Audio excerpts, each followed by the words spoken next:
일본과의 서명식을 불과 50분 앞두고 체결이 전격 보류된 한일 정부보호 협정 논란의 후폭풍이 거세지고 있습니다. 밀실 처리와 갑작스런 취소로 인한 외교적 결례 등으로 정부가 여론의 거센 비판에 직면하면서 야당을 중심으로 국무총리 해임론까지 제기되고 있습니다. 한편 늦장을 부리던 19대 국회가 드디어 오늘 문을 엽니다. 밀린 현안 파악에 최우선 과제 입법까지 해야 할 일들이 한가득 쌓여 있지만 이 같은 여야 간의 갈등으로 순탄치 않은 앞길이 예고돼 있습니다.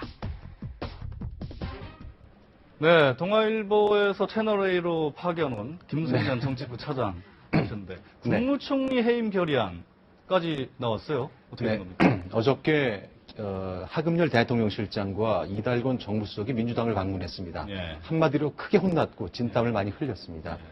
결국 그 이해찬 통합민주당 대표는 그 국무총리 해임시키지 않으면 국회 차원에서 해임 결의안을 내겠다는 의견을 냈습니다. 무슨 얘기냐면 대통령이 해외 순방 중인 기간 동안에 김황식 국무총리가 국무회의를 주재했는데 이 회의에서 그 한일 간 정보보호 협정이 통과됐지만 국민에게 소개도 하지 않았고 설명도 없었다. 너무 밀실 처리해서 외교 분쟁까지 나왔다. 그 책임을 묻겠다는 것입니다.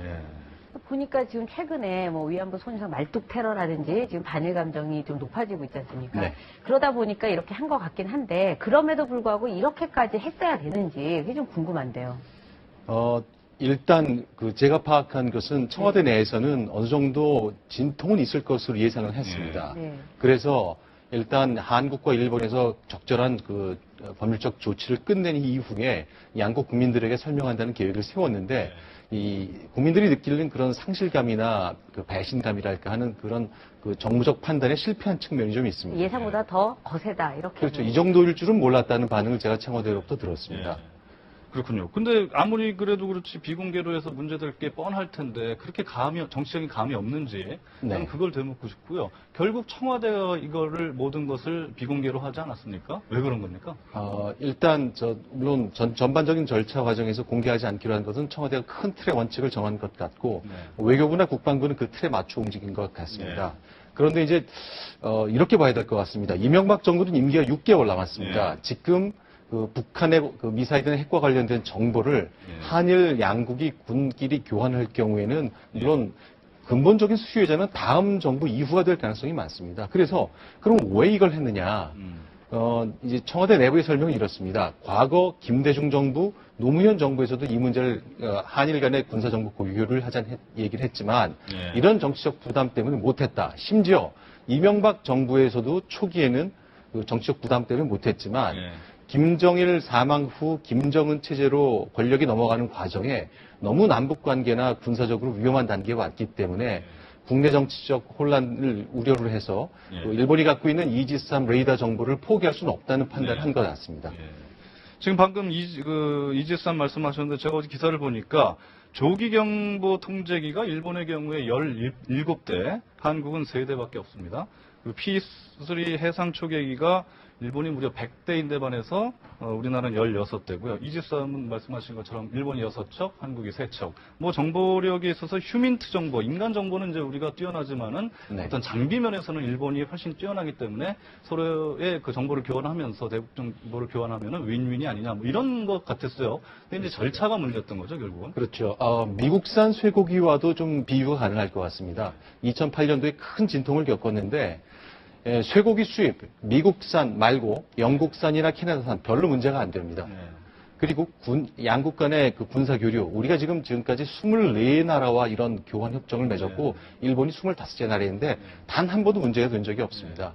미국산 쇠고기이기 때문에 일본과의 군사 정보 교류이기 때문에 문제가 되는데 청와대에서는 이 문제가 갖고 있는 폭발성에 대해서는 좀 간과한 측면이 있습니다. 어쨌든 지금 계속 책임론이 나오고 있는데 과연 이걸 누가 그러면 책임을 져야 되느냐 사실 헷갈리거든요. 뭐 국무총리냐 해임안 뭐 이렇게 얘기 나오지만 그럼 장관이냐 총리냐 아니면 또 누구냐 어떻게 해결이 될까요? 일단 어제는 김황식 국무총리 해임에 관한 말이 나왔지만 사실 제가 그동안 파악한 것은 민주당은 김황식 총리에 대해서 대단히 우호적인 시각을 갖고 있습니다. 우리 이제 건국 65년 만에 처음으로 광주 전남 출신 총리가 한 번 나왔고 또 이제 광주 전남에 기반을 둔 민주당이기 때문에 굉장히 관계가 좋았기 때문에 실제로 해임 건의안이 제출돼 처리될 거로 보는 사람들은 많지 않습니다. 네. 다만 장관급이나 청와대 핵심 참모 라인에서 누군가 책임을 져야 하는 것 아니냐라는 의견은 충분히 나올 수 있습니다. 그런데 김성환 외교통상부 장관, 김관진 국방장관, 그리고 천용호 외교안보 수석 전부 다 이명박 대통령의 신뢰가 굉장히 깊고 그동안에 여러 가지 현안을 놓고 무난하고 원만한 일을 처리를 했기 때문에 그 해임까지 가기는 좀 무리가 있지 않느냐는 시각도 있습니다. 예. 그래서 이 문제는 향후 여론이 어떻게 전개가 될지 또 이제 오늘 국회가 개원하는데 국회에서 여러 가지 질문을 던질 때 예. 그 정부 차원의 외교부와 국방부가 어떤 답을 내놓는지 그 수위에 따라서 달라질 것 같습니다. 이번 사안을 처음부터 끝까지 책임지고 사실 기획했던 분이 청와대 김태효 기획관 아닙니까? 그분 그렇습니다. 책임론도 좀 불거지고 있죠. 그렇습니다. 이제 지난주에는 대통령께서 남미 순방을 가 있을 때나 천용호 외교안보 수석도 이제 그 남미에 같이 수행을 했었고요. 김태효 기획관이 서울에 남아 있었는데 이게 이제 기획관급 한 명이 책임져야 할 일이냐 또 그렇게 볼 일은 또 아니라는 시각도 있기 때문에 역시 여론의 향배가 가장 중요할 것 같습니다.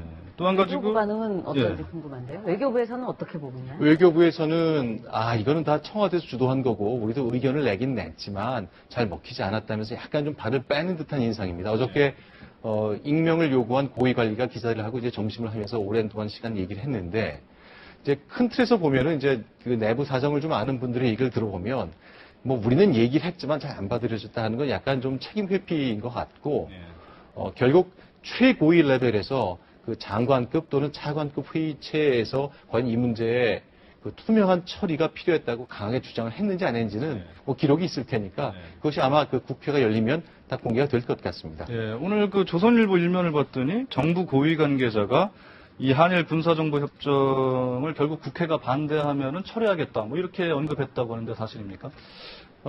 그야말로 이제 그 여러 가지 가능성을 다 보고 있을 것입니다. 근데 한일 간에 과연 이걸 얼마나 해야 할지. 뭐 사실 이제 기자들이 청와대 모여서 얘기하고 전망을 할 때는 이 단건만 놓고 보면 꼭 이렇게 할 이유가 없었기 때문에 이명박 대통령이 그동안 강조해왔던 일본 정부의 군 위안부 문제에 대한 전향적 처리와 뭔가 좀 연계된 것 아니냐 하는 생각도 가졌습니다. 이제 6월 말 7월 초에 됐으니까 올 8.15를 앞두고 대통령 마지막 그 퇴임을 앞둔 경축사를 낼 것인데 그 8.15는 이제 한일 간 역사의 상징적 날짜를 앞둔 일본의 모종의 조치가 예상되는 거 아닌가 했는데 결국 이게 무산이 된다면 우리가 기대할 수 있는 반대 급부도 좀 없어질 가능성이 있습니다. 결국 여러 가지를 교량해 볼 것이고 역시 다시 한번 반복드리지만 국회에서의 활동, 그리고 정부의 대답, 여론의 추이 이런 것이 중요한 변수가 될 것 같습니다. 뭐 여론 말씀하셨는데 오늘 신문 쭉 보면 그 비교적 공통적으로 대부분 문책 쪽에 문책은 어느 정도 불가피하다 이런 쪽 논조가 많죠. 그렇습니다. 동아일보도 그렇고 조선일보도 그렇고 국방장관, 외교장관, 청와대 핵심 참모들의 문책이 필요하다는 얘기를 내놓고 있습니다. 결국 대통령의 결단이 필요한 사안인데 이명박 대통령이 어떤 얘기를 할지 뭐 두고 봐야 될 것 같습니다. 저는 그 한 가지 궁금한 게 새누리당의 입장이 뭔지가 궁금한데 과연 그 일본과의 군사정보 교류, 협정이 꼭 필요하지만 절차적인 문제가 있었다라는 건지 아니면 그 협정 자체가 아직 그 국내 여론, 국민 감정 때문에 그것도 좀 신중하게 해야 된다는 건지 어떤 겁니까? 기본적으로 이제 새누리당은 보수 정당이기 때문에 북한의 위협을 견제하기 위한 군사정보 교류에 대해서 기본적으로 찬성일 겁니다. 또 그동안 계속 그래 왔고요. 근데 이제 이 사안은 과연 이 협정이 필요한 것이냐? 그리고 그렇다면 이 절차가 과연 투명했고 국민들에게 소상히 설명하면서 했느냐의 문제인데 지금 전자 자체를 부정하는 사람은 많지 않은 것 같습니다.